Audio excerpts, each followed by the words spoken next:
안녕하십니까. 반갑습니다. 교남 김영만입니다. 붓글씨로 배우는 고사성어. 이렇게 말씀드릴 수가 있겠어요.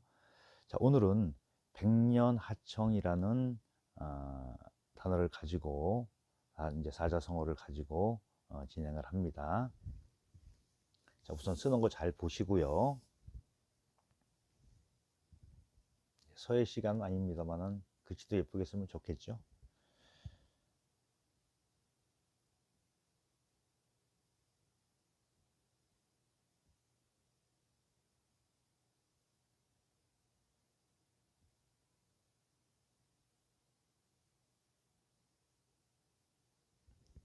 여러분들도 한번 써보시길 바라고요.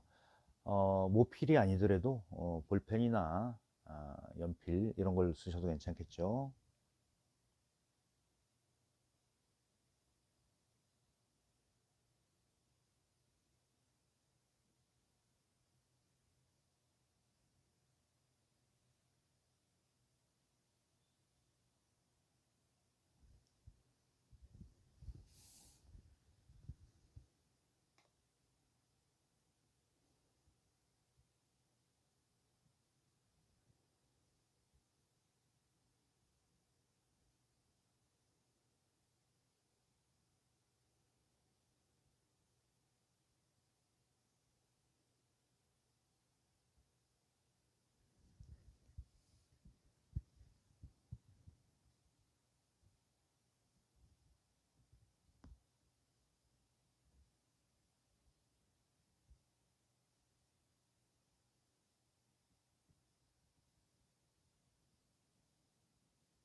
자, 이제 한자에 대해서 알아보겠습니다. 첫 자는 일백 백자예요. 숫자 100을 얘기하는 겁니다. 그래서 앞에 나온 부분이 자, 한자의 3요소라고 지난 시간에 말씀드렸죠.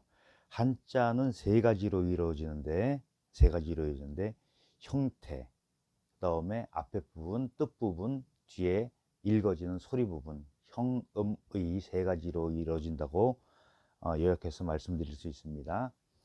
그래서 이런 모양을 가지고 있고 일백이라는 백이라는 뜻을 가지고 있고 일백백 그래서 백 그래서 우리가 부분에 소리 부분에 백이라고 있습니다. 요자는 해년자예요. 1년 2년 할 때, 한 해 두 해 할 때 연이라고 읽습니다. 이건 물하. 여기서는 큰 강을 얘기하겠죠. 강물, 황하 할 때. 예. 여기서도 이제 강이 있고 하가 있고 뭐 여러 가지 있어요. 근데 규모에 따라서 달리 어, 읽혀진다고 합니다. 일단은 물하자, 그다음에 여기서 맑을 청자, 맑다. 그래서 읽을 땐 청이라고 읽습니다. 그래서 백년하청이라는 이제 고사가 있어요. 백년하청. 자, 이제 뜻을 보면은 아무리 오래되어도 어떤 일을 이룰 수 없다, 이루어지기 어렵다 이런 뜻이에요. 근데 보통 이제 한자 공부, 한자는 이제 한자 공부죠. 근데 이렇게 말이 되거나 이렇게 문장이 되면은 한문이라고 하죠. 약간의 그 차이점이 있습니다.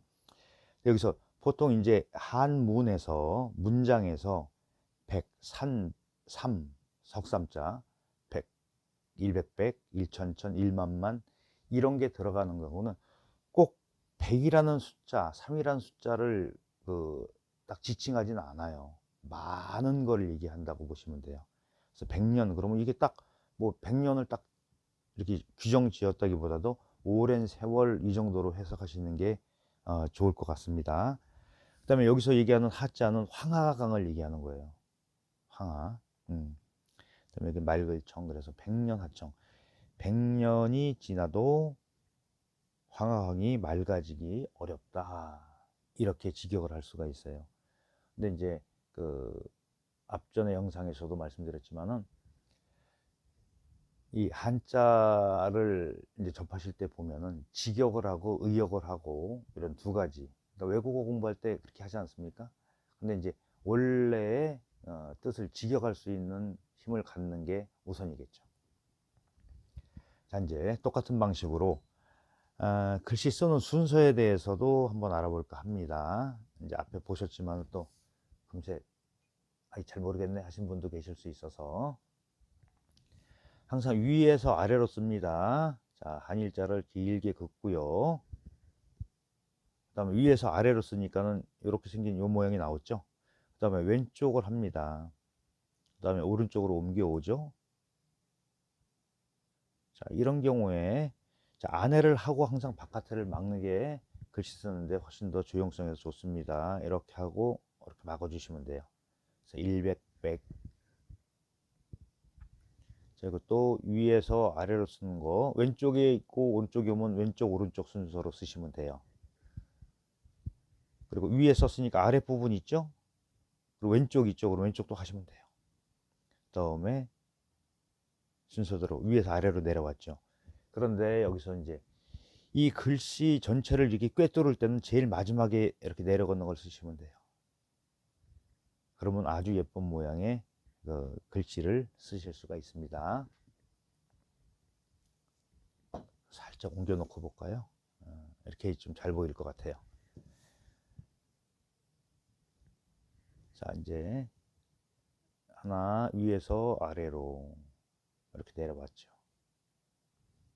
자, 요거는 우리가 삼수변이라고 그래요. 삼수변. 물숫자가 물숫자 아시죠? 물숫자가 여기 조그맣게 써보겠습니다. 독립적으로 있을 땐 이런 모양을 갖추지만은 이 물숫자가 다른 글자의 왼쪽 부분에 올 때는 모양이 이렇게 바뀌어요. 참고하시고요. 그러니까 이제 부수가 이런 글자들이 들어가면 이 자는 물과 관련된 글자구나. 이렇게 삼수변이라는 게 들어갔으면은 이 뜻은 잘 모르겠지만 물과 관련된 글자구나 이렇게 아시면 정확할 겁니다. 그 다음에 왼쪽에 있으면 오른쪽으로 와야죠. 이제 다시 필선으로 돌아와서 그 다음에 왼쪽에 있으면 요 안에서 다시 위에서 아래로 내려오면서 왼쪽에 있으면 왼쪽 먼저 하시고 항상 하나 둘 셋 마지막에 맞고요. 그 다음에 이쪽을 해주시면 돼요. 그러면 정확한 필순이 됩니다. 자, 말글청에서도 삼수변 또 나오죠. 이게 물이야 물. 이자는 물이네 이렇게 알고 계시면 돼요. 그 다음에 이제 이 부분에서 필순에서 많이 좀 잘못 쓸 수 있는 확률이 높아요. 여기서는 하나 둘 해놓은 다음에 내려 긋고 이렇게 마지막에 이렇게 막아요. 이렇게 쓰시는 게 훨씬 더 쓰시기 좋습니다. 그리고 위에서 이제 내려왔죠. 그 다음에 왼쪽하고 다시 오른쪽으로 항상 왼쪽 오른쪽 위 아래 그런 식으로 쓰시면 돼요. 좀 빠져서 그러네. 그래서 이제 필순까지 알아봤고요. 이제 어떤 이야기를 가지고 있나에 대해서 이제 간단하게 이제 설명을 드리고 이제 보통 우리가 고사성어 그러면은 초나라 때 사건을 가지고 그렇게 이야기를 만들어 놓은 게 많습니다. 근데 이제 출전으로 보면은 춘추좌시전이라는 책이 있는데 양공 8년 이렇게 돼 있어요. 보통 이제 이 시대를 어떻게 보냐 하면 춘추 전국시대라고 그러죠. 춘추 전국시대. 그러면 춘추 전국시대는 우리가 춘추시대, 춘추 전국시대 이렇게 얘기를 하는데 춘추 시대에는 이제 우리가 전국 칠웅 그래가지고 위나라, 조나라, 한나라, 연나라, 초나라, 제나라, 진나라 이렇게 해서 위조한, 연초, 제진 이렇게 외우면은 쉽다고 저희 이제 중학교 때인가 역사 시간에 선생님이 가르쳐 준 기억이 납니다. 그래서 이제 순서를 그냥 위조한, 연초, 제진으로 하면은 입에도 착착 붙고 외우시기도 좋을 것 같아요. 그래서 전국 칠웅, 춘추 전국 시대에 칠웅이 있었는데 이제 굉장히 크고 작은 이런 군소 국가가 많았어요. 그런데 여기서 그런 틈바구니에 끼어있던 나라가 정나라라는 나라가 있었어요. 근데 이제 초나라한테 좀 밉보이는 짓을 해서 초나라에 아주 심한 공격을 받게 되었는데, 이제 그러다 보니 이제 대신들끼리 이제 서로 이제 의견이 분분했을 거 아니에요. 뭐 항복을 하자는 사람도 있었고, 또 대항을 하자는 사람도 있었고, 아니면 원군을 청해서 대항을 하자는 이런 대신들도 있었는데, 보통 이제 진나라 쪽에 그 원병을 이제 요청을 하기로 이제 한쪽과, 또 이렇게 항복을 빨리 하자. 그러니까 진나라에서 구원병이 오는 시간이 너무 오래 걸린다. 그러면 나라가 위태로워지지 않겠냐. 이런 주장을 이제 항복을 하자. 그래서 일단 항복을 하고 추후에 권토중래할 수 있는 그런 기회를 갖자라고 이제 주장한 신하가 있었어요. 거기서 이제 나온 얘기가, 이 얘기가 나오기 시작해요. 항복을 주장한 이제 신하가 이제 이게 한 얘기인데, 황하가, 사람이 인생이 100년을 못 사는데 황하가 맑아지기를 기다리려면은 아무리 오랜 시간을 기다려도 맑아지지가 않는다. 그래서 우리는 먼저 항복을 하고 그 다음에 후위를 도모하자는 쪽으로 이야기가 돼서 이제 항복을 해서 이제 했던 얘기가 있어요. 거기서 나온 얘기가 이 백년하청이라는 얘기예요. 그래서 이제 항복을 했죠. 정나라는 이제 초나라에 항복을, 그래서 항복을 했고,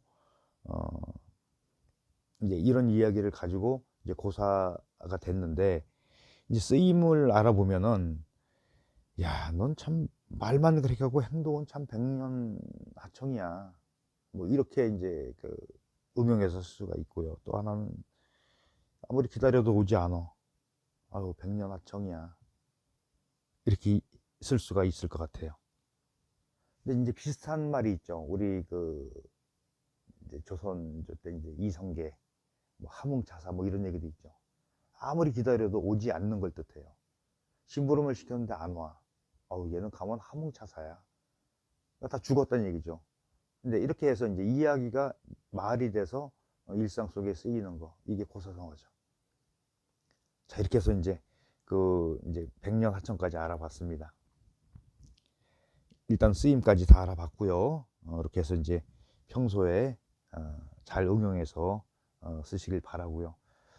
또 어떤 분들은 문자를 쓴다고 해서 또 이런 고사성어 이런 걸 많이 응용해서 쓰시는 분도 있어요. 근데 혹시나 내가 못 알아들으면은 좀 뻘쭘하잖아요. 그래서 하나하나 시간 나실 때마다 하나씩 체크해 놓으시면은, 이렇게 쌓아지면은 이제 문자 꽤나 쓴다, 이런 말씀 들을 수 있지 않을까 싶네요. 자, 그래서 이제 백년하청에 대해서 알아봤습니다. 아무리 기다려도 일이 쉽게 이루어지지 않음을 뜻한다, 이렇게 알고 계시면 될 것 같아요. 자, 이래서 오늘 영상 이걸로 마칩니다. 항상 원래 모두에 좀 말씀드리는 부분이지만은 마지막에 저는 말씀드립니다. 영상 보시면 구독도 좀 해주시고요. 그 다음에 좋아요도 많이 눌러주시고, 그리고 알림 설정해서 다음 영상 받아보시게끔 해주시면은 저한테는 훨씬 더 그게 힘이 될 것 같습니다. 자, 수고하셨습니다.